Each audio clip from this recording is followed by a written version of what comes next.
Oi pessoal, me chamo Zé Henrique Mioto. Eu já tô aqui para contar um pouquinho do meu dia a dia, um pouquinho do que eu faço na produção musical. É lógico que isso é uma realidade minha, né? Isso não vale como regra. Sou músico desde 1998, sou produtor musical. Eu comecei na carreira musical, tinha por volta de 20, 21 anos. Como na minha época, da minha geração, comecei nas bandas de baile, né? Nas famosas bandas de baile. E toquei por muito tempo, minha fonte de renda foi isso. Vivi muito tempo disso e depois de um tempo, por volta de 2008, eu parti para o mundo sertanejo, né? Comecei a tocar com duplas sertanejas, artistas do segmento. E isso foi me dando uma experiência. A minha base, até familiar, sempre foi o sertanejo, né? E sempre foi o que eu quis, eu me tornei músico por causa disso. Na minha bagagem, isso foi se tornando um pouco mais natural, porque eu venho da linhagem sertaneja, né? Mas ao longo do tempo, por volta de 2011, eu comecei a trabalhar aqui no Play Mix Studio. Vi muitos artistas, vi muitos produtores, trabalhei com muitos produtores. A princípio eu comecei a trabalhar como um auxiliar técnico mesmo aqui no estúdio. E isso foi me dando bagagem, né? E eu criei um jeito meu de produzir, que eu não chamo como produção, eu chamo mais como uma direção musical. Eu escolho os músicos, eu vejo quem vai se adaptar melhor àquele estilo musical, àquela música que eu tô fazendo. Inclusive, sou baixista, né? Mas tem algumas produções que eu gravo com outros baixistas, eu não tenho esse apego, precisa ser eu que vai gravar, não tenho esse apego. Escolho o baterista, escolho o violonista, e eu criei isso vendo muitos produtores trabalharem, né? Isso me deu esse meu jeito, que não, mais uma vez dizendo, isso não é uma regra, isso é o meu jeito de produzir, meu jeito de dirigir. Eu me considero um diretor, né? Eu trabalhei bastante tempo, como eu já disse, aqui no estúdio como auxiliar geral, então eu sei da parte de edição, eu sei da parte de captação, microfonação, enrolei muito cabo aqui no estúdio, montei bateria, dei rec para vários produtores e artistas, como eu já disse. Então assim, eu tenho uma base boa tanto da parte do início de uma produção, da finalização. Eu não faço mix e master, mas assim, tem uma base boa porque já vi muito a finalização aqui no estúdio. A minha especialidade, na verdade, assim, eu sempre trabalhei com o Pro Tools. Às vezes, muita gente me pergunta, qual a melhor plataforma? Eu acho que a melhor plataforma é a que você se adapta melhor, entendeu?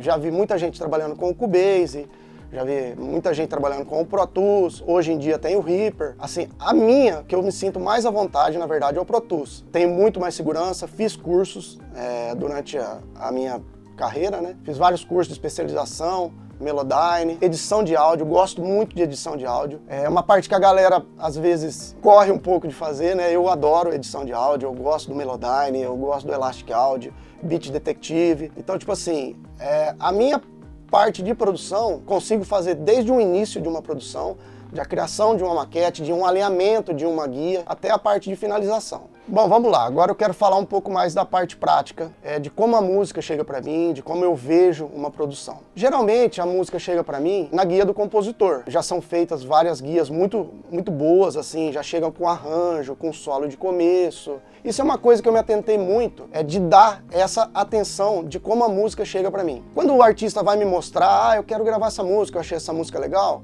ele já ouviu uma guia, geralmente, isso não é uma regra, ele já ouviu um solo, ele já gostou de um arranjo. Então, assim, não faz muito sentido eu querer mudar isso, porque não vai se tornar prático futuramente. Essa parte, o que acontece? Eu já vi vários produtores, eu vi aqui, eu mudei tudo, e a música fica indo e voltando, porque o arranjo não é aprovado. Como a guia, eu já disse lá atrás, a guia já vem bem pronta hoje em dia. Claro, tem as guias mais cruas e tem as que vêm mais produzidas.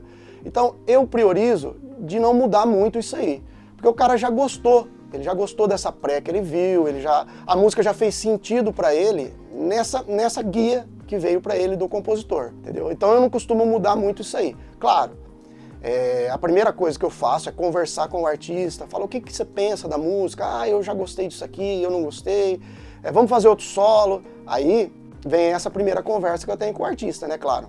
Eu já vou anotando, faço muitas anotações, até para poupar esse segundo trabalho, que volta, não, faz isso, faz aquilo. Então, o meu princípio é isso, ouço bem o artista, ouço como a guia já chegou para mim, e daí eu parto do princípio de criar o arranjo. Uma coisa que eu gosto muito de fazer também é colocar na voz do artista. Por quê? Eu já recebi guias aqui muito boas, assim, eu ouvi, gostei muito da música e estava na guia do compositor ou na voz de um cantor que o compositor pôs lá para gravar a guia. Quando eu coloquei na voz do cantor, por N fatores, de repente a música não soou como eu queria ou de repente até como o artista queria. Isso já aconteceu muito comigo. Então o que eu faço? Eu pego a guia, hoje em dia a gente tem as inteligências artificiais, né, que a gente consegue fazer um playback muito fácil, e coloco a guia na voz do artista que vai ser gravada. Exatamente por isso que eu falei lá atrás, para ver como vai ficar, um princípio de como vai ficar na voz do artista. Já peguei que a música não ficou boa por esse fator, por N fatores, né, da voz do cantor ou a própria produção que a música tá e depois não ficar boa, e já fiz ao contrário também. Já chegou guias para mim que estava na voz do compositor ou do cantor, e eu não achei, sabe, assim, falei, pô, essa música, não sei, a música não me pegou. De repente eu jogar na voz do artista que vai ser gravada, mudar tudo, sabe, pô, já é outra história, o contexto da música, a letra, a voz do cantor que vai ser gravada me agradou muito mais do que a voz do compositor em si. Agora eu queria falar para vocês na parte como eu penso o arranjo. Depois de tudo anotado, depois de tudo bem conversado, eu tenho vários parceiros que trabalham comigo. Eu costumo fazer muito com um tecladista. A primeira coisa que eu vou fazer é fazer uma base dela. Eu programo uma bateria, claro, uma bateria MIDI, gravo um violão, às vezes eu mesmo gravo um violão só para ter uma base da música, para eu começar a fazer o arranjo. Eu gosto de começar sempre pelo teclado. Eu combino com o tecladista e a gente vai gravando as bases. Tudo que for ter de frases, de arranjo, eu já vou fazendo com o teclado. Por quê? A hora que eu for gravar o baixo, se tem uma frase que eu vou acompanhar, eu já acompanho com ele ali e tal, e sempre com a base da bateria também, né, uma bateria MIDI, e com o violão que eu gravei, mas eu gosto sempre de dar ênfase no teclado. Após gravado todos os teclados, claro que isso é uma prévia, mas geralmente eu já gosto de gravar os teclados valendo. Mostro, faço uma guia, tal, gravo um baixo, guia, e mando pro artista. Aí eu explico para ele, sempre deixando bem frisado, que isso é uma pré-produção, que a hora que eu for gravar a sanfona, a hora que eu for gravar os violões, vai ser outra coisa. É só para ele aprovar a métrica da música, o arranjo da música. Então eu faço isso como uma pré-produção, vamos dizer assim.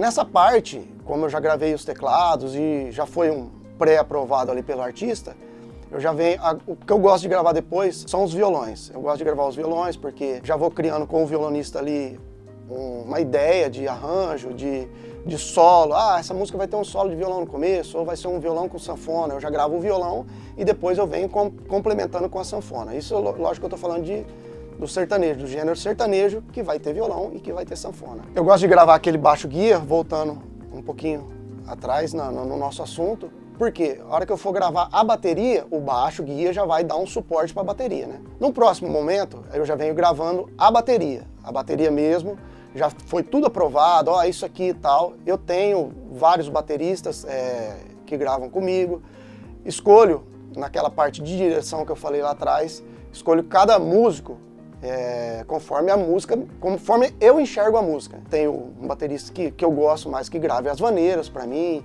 eu tenho os bateristas que gosto que gravem mais os pop, quando vai mais para essa linha de forró, eu gravo com outros bateras. Hoje em dia, é um assunto que eu queria abordar também, hoje em dia a tecnologia deixou essa parte de produção muito mais fluida, né? E a tecnologia deu essa facilidade pra gente, né? Eu não preciso necessariamente estar com o baterista, e eu mando uma maquete já bem do que eu já estou pensando da música, a maquete já, aqui é uma virada, aqui você vai abaixar a dinâmica, eu já faço isso na bateria que eu programo. Então eu não preciso estar com ele, essa gravação pode ser feita online. Ele me manda, geralmente tem poucas voltas, assim, dificilmente volta, porque a guia já está o que eu estou pensando da música. O baterista só vai ter que colocar a energia dele, a visão dele, mas em cima da guia do que eu já fiz para ele. Por último, eu gosto de vir gravando a sanfona quando necessário. Isso eu estou falando de um estilo, de uma vaneira ou de um estilo que caiba a sanfona. Por quê? Porque eu já estou com todos os arranjos da música pronta. Mesmo que, vamos supor, o começo vai ser um solo de violão com sanfona, o violão já vai estar tocando aquilo ali. Então a sanfona só vai complementar. O solo de meio vai ser uma sanfona, então geralmente não tem nada ali, eu explico para ele. Gosto muito de utilizar, principalmente com solo de sanfona, melodia de refrão. Eu acho que isso marca muito, eu acho que isso é importante na música. Se eu usar esse solo como uma melodia marcante para ficar na cabeça de quem está ouvindo. Gosto muito dessa onda. Aí depois, por último, vem a parte mais percussiva. Gosto de gravar percussão, como os outros músicos, nem necessariamente precisa ser gravado aqui no estúdio. Às vezes eu mando, o cara faz no estúdio dele. Qual a praticidade disso? Voltando a falar um pouquinho das gravações online, da parte da tecnologia. Para mim, como produtor, a praticidade de o músico já me mandar isso editada, você entendeu? Então eu ganho tempo na minha parte de produção. Já explico para ele mais ou menos o que eu penso da música, mas é claro que eu gosto sempre de usar a criatividade do músico. Por isso que eu falo que eu vejo a produção como uma direção. Falo, cara, que eu tô pensando isso, mas você tem a liberdade de fazer o que você quiser, você acha que isso aqui rola, me manda sempre um pouquinho a mais, de repente eu vou ver, na hora de filtrar os arranjos eu vejo se tá valendo, se não tá, se isso que ele imaginou é o que eu tava pensando, e aí eu filtro essas ideias e vejo o que vai rolar ou, de repente, o que eu vou tirar do que o músico me mandou. Bom, agora praticamente com o playback da música pronta, né? Eu já filtrei tudo que vai valer, tudo que eu acho que na minha cabeça rolou.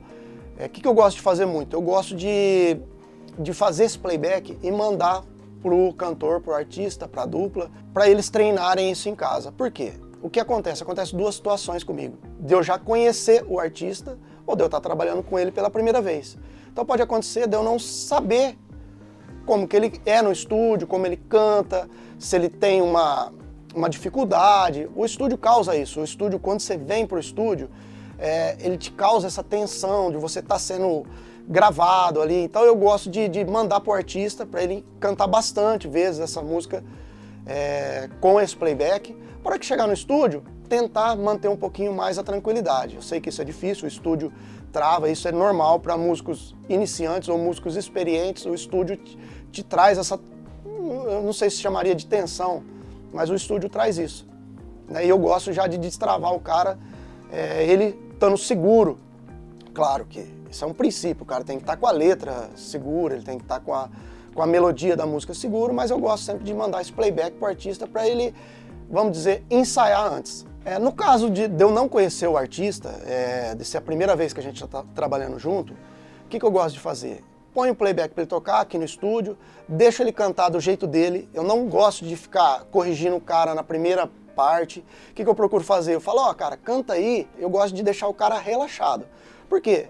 Aí realmente você vai sentir como o cara reage no estúdio, o que ele tá achando. Porque, tipo assim, a tranquilidade, ela te traz uma dinâmica melhor, ela te traz o cara, ele se sente muito mais solto, e isso é difícil, um pouco difícil aqui no estúdio, porque o estúdio é um ambiente mais fechado. Gosto de deixar o artista sozinho, não gosto de muita gente na sala, para o cara se sentir um pouco mais à vontade. A partir do momento que a gente já passou a música, os ganhos já estão passados, o pré já está passado, o cantor já está um pouco mais solto, aí vem a minha parte de direção. Eu prezo muito pela interpretação. Hoje em dia, voltando a falar da tecnologia, hoje em dia a gente tem vários recursos de edição, vamos dizer assim, que por isso que eu prefiro a interpretação. Às vezes, deu um semitom ali que eu vejo que é corrigível, eu prefiro deixar a interpretação boa e corrigir isso, do que, de repente, ficar exigindo do cara e a atenção do estúdio, ele não está conseguindo focar muito na afinação. Claro, isso é um mínimo, você não pode estar totalmente desafinado ali e eu achar que o Melodyne vai arrumar isso, não é isso que eu estou falando. Mas assim, o cara interpretou legal, ele já fez aquilo ali legal e está um pouquinho semitonado, não tem problema, vamos corrigir isso aí. Eu prezo muito mais pela interpretação do que por essa exatidão na afinação da música. Voltando a falar de edição na parte de voz, eu dou muita prioridade para eu mesmo fazer essa parte de edição. Por quê? Como eu gravei, eu sei o que aconteceu no dia, eu sei onde o cantor estava tenso, se eu precisar trocar uma parte, eu já sei o que eu tô falando, vou salvando em playlist e tal, o Pro Tools me dá essas possibilidades, né? Então, tipo assim, eu gosto de fazer a edição. Melodyne, alinhamento, toda essa parte de edição eu faço.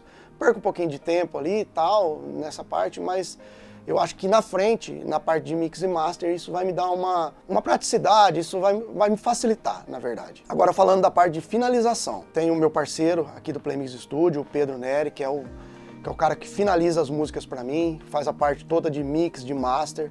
Eu tenho essa praticidade de trabalhar aqui no estúdio, então tipo assim, tô aqui com ele tá fazendo a música, eu tô fazendo outras coisas. Ô Zé, vem cá, vem ouvir como é que tá a música, vem ouvir. Então a gente já tem essa praticidade. Então eu dou prioridade de fazer com ele e nada impede também ele faz, inclusive, muitas mixagens e masterizações online que o cara manda e ele faz, manda pro cara, às vezes tem um recallzinho.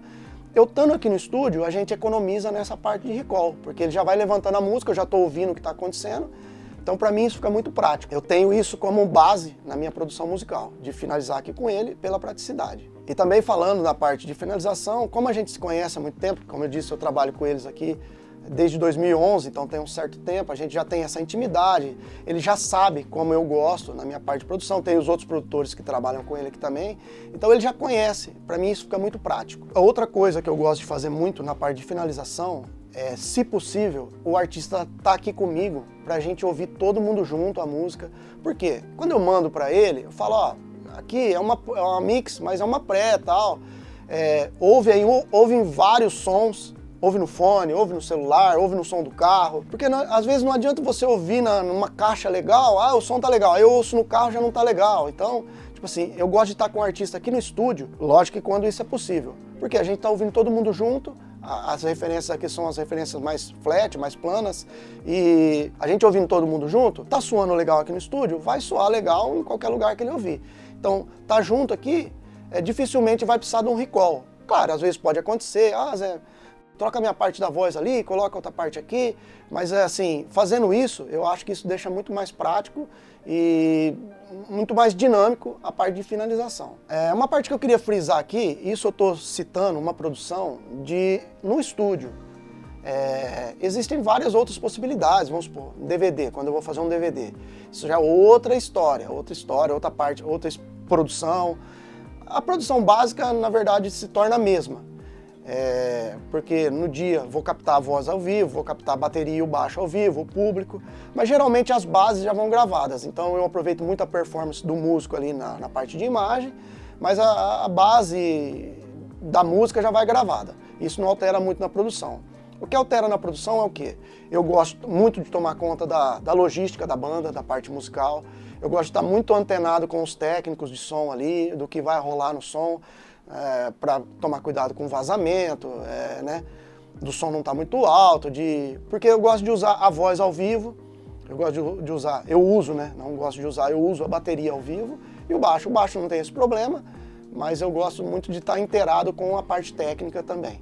Bom, e finalizando, eu queria dizer que isso que eu falei aqui não é uma regra, isso é o meu jeito de ver a música, é o meu jeito de dirigir, de produzir. O que vale para mim, de repente, não vale para outras pessoas. Eu não gosto de usar o meu caso como regra, é o que funciona para mim, de repente não funciona para outras pessoas. Hoje, como eu disse, a produção musical mudou muito devido à tecnologia. Antigamente se produzia de outra maneira, era mais reunir a galera toda, a banda toda tocava junto, tinha que ter um ensaio. Hoje em dia já não tem mais isso. No meu jeito de produzir, a gente grava um músico de cada vez, isso tem uma praticidade, porque as coisas evoluíram, como tudo a música evoluiu. E é assim o meu jeito que eu vejo na parte de produção e direção musical. Bom pessoal, espero que esse conteúdo venha agregar a vocês, essa é a minha maneira de ver a música, isso é a experiência que eu criei trabalhando no estúdio desde 2011, como eu disse lá atrás. É o meu jeito de ver, eu já trabalhei com muitos produtores, já trabalhei com muitos artistas, eu já vi muita gente e fui agregando essa experiência conforme o tempo que eu tenho aqui no estúdio.